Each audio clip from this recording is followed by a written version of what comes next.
জয় যিশু। আজ ৮ই সেপ্টেম্বর, সাধারণকালের ২৩তম রবিবার। আজ মাতা মণ্ডলীতে পালন করা হচ্ছে ধন্যা কুমারী মারিয়ার জন্ম পর্ব দিবস। প্রথম পাঠ প্রবক্তা ইসায়ার গ্রন্থ, ৩৫ অধ্যায়, ৪ থেকে ৭ পদ। অবারিত হবে বধিরের কান, বুবার জিভে জেগে উঠবে আনন্দের ধ্বনি। ব্যাকুল যাদের অন্তর, তাদের এই কথা শোনাও। ভয় করো না, সাহস ধরো, ওই দেখো তোমাদের ঈশ্বর। তোমাদের প্রতি যত অন্যায়ের প্রতিশোধ নিতে, যথাযোগ্য প্রতিফল দিতেই আসছেন তিনি। তোমাদের রক্ষা করতে নিজেই আসছেন তিনি। এবার খুলে যাবে অন্ধের চোখ, অবারিত হবে বধিরের কান। এবার খোঁড়া মানুষ লাফিয়ে উঠবে হরিণেরই মতো, বোবার জিভে জেগে উঠবে আনন্দের ধ্বনি। কারণ মরুভূমিতে উৎসারিত হবে প্রবল জলধারা, মরুপ্রান্তরের বুকে বয়ে চলবে খরস্রোতা যত নদী। তখন দগ্ধ ভূমি হবে সরোবর, তৃষ্ণার দেশভূমি হয়ে উঠবে টগবগে ঝর্ণার দেশ। শেয়াল লুকিয়ে বসে থাকত যেখানে, নল খাগড়ার ঝোঁক বাড়বে সেখানে। প্রভুর বাণী। ঈশ্বরকে ধন্যবাদ। সাম সঙ্গীত ১৪৬ অধ্যায়, ৬ থেকে ১০ পদ। ধো, ওগো ভগবান, তোমার শ্রুতি গাইব আমি সারা জীবন ধরে। ভগবান সত্য পালনে চিরনিষ্ঠাবান। তিনি নিপীড়িতের সুবিচার করেন, ক্ষুধার্তকে তিনি অন্ন দান করেন। ভগবান কারাবাসীর বন্ধন মোচন করেন। ভগবান অন্ধকে দৃষ্টিমান করে তুলেন। ভগবান নুয়ে পড়া মানুষকে আবার সোজা করে দাঁড় করিয়ে দেন। ভগবান প্রবাসী মানুষকে নিরাপদে রাখেন। অনাথ ও বিধবার মনে ভরসা জাগান। ভগবান ধার্মিক মানুষকে কতই না স্নেহ করেন, কিন্তু দুর্জনের জীবনকে তিনি বিপর্যস্ত করেন।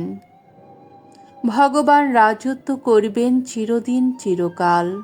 ওগো সিয়ন, তোমার ঈশ্বর রাজত্ব করবেন যুগে যুগান্তরে। দ্বিতীয় পাঠ সাধু জাকবের ধর্মপত্র, ২ অধ্যায়, ১ থেকে ৫ পদ। ঐশ্ব রাজ্যের দরিদ্রের মর্যাদা। আমার স্নেহের ধর্ম ভাইরা, তোমরা আমাদের মহিমাময় প্রভু যীশুখ্রিস্টের প্রতি বিশ্বাসী যখন, তখন ব্যক্তি বিশেষের প্রতি কোনো রকম পক্ষপাতিত্ব দেখিও না। যেমন ধরো, তোমাদের সভায় সোনার আংটি আর জমকালো পোশাক পরে একটি লোক এলো, আর এলো মলিন পোশাক পরা একজন গরিব লোক। এখন ওই জমকালো পোশাক পরা লোকটিকে বিশেষ খাতির দেখিয়ে তোমরা বললে, আসুন এদিকে এই ভালো জায়গায় এসে বসুন। আর গরিব লোকটিকে তোমরা বললে, ওখানেই দাঁড়িয়ে থাকো, কিংবা এসো এখানে আমার পায়ের কাছে মাটিতেই বসো। তাহলে নিজেদের মনে তোমরা কি বাছ বিচার করলে না? তোমাদের বিচারে কি হীন মানসিকতার পরিচয় দিলে না? সুতরাং আমার স্নেহের ভাইরা, শোনো, সংসারে চোখে যারা দরিদ্র, ঈশ্বর কি এই উদ্দেশ্যে তাদের মনোনীত করেননি, যাতে তারা বিশ্বাস সম্পদে ধনী হয়ে ওঠে এবং তার ভক্তদের কাছে প্রতিশ্রুত সে রাজ্য পেতে পারে। প্রভুর বাণী।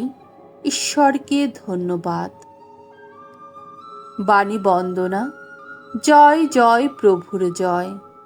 সকলকেই শোনাতেন যিশু ঐশ্ব রাজ্যের মহামঙ্গল বাণী। মানুষের যত রোগ, যত ব্যাধি সারিয়ে তুলতেন তিনি। জয় জয় প্রভুর জয়। মঙ্গল সমাচার। মার্ক রচিত মঙ্গল সমাচার 7 অধ্যায় 31 থেকে 37 পদ। কালা, বোবা সমস্ত অসুস্থ মানুষকেই যিশু সারিয়ে তুলতেন। তুরস এলাকা থেকে ফেরার মুখে যিশু সিদন শহর হয়ে গালিলিয়া সাগরের দিকে গেলেন। দেকাপলিস এলাকার মধ্য দিয়েই এগিয়ে চললেন তিনি।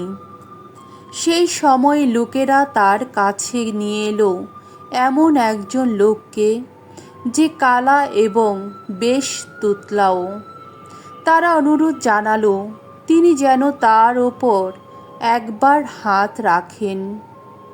যিশু লোকটিকে জনতার সামনে থেকে একটু আড়ালে নিয়ে গিয়ে তার দোকানে একবার আঙুল দিলেন, এবার খানিকটা থুতু নিয়ে তার জিভে ছোঁয়ালেন। তারপর স্বর্গের দিকে চোখ তুলে তাকিয়ে তিনি দীর্ঘ নিঃশ্বাস ফেলে বললেন, এফফাথা, অর্থাৎ খুলে যাও। সঙ্গে সঙ্গে লোকটির কান দুটিও খুলে গেল, তার জিভের জড়তাও কেটে গেল। সে স্বাভাবিকভাবেই কথা বলতে লাগল।